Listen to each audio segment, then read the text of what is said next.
বাংলাদেশ পুলিশের additional DIG Mohammad Jalaluddin Ahmed Chowdhury আজ ভোর 5:30টায় রাজারবাগ কেন্দ্রীয় পুলিশ হাসপাতালে চিকিৎসাধীন অবস্থায় ইন্তেকাল করেছেন। মৃত্যুকালে তার বয়স হয়েছিল 52 বছর। তিনি স্ত্রী, 2 পুত্রসহ বহু আত্মীয় স্বজন ও গুণগ্রাহী রেখে গেছেন। বুধবার পুলিশ সদর দপ্তর থেকে এক সংবাদ বিজ্ঞপ্তিতে এ তথ্য জানানো হয়েছে।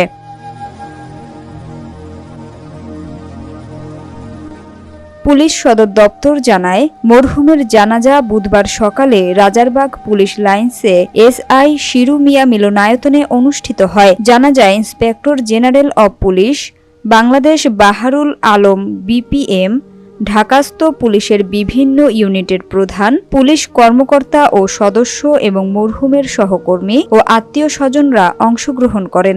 জানাজা শেষে IGP Baharul Alam, Bangladesh police service association এবং 20তম বিসিএস ব্যাচের পক্ষ থেকে মরহুমের কফিনে পুষ্পস্তবক অর্পণ করে শ্রদ্ধা নিবেদন করা হয়।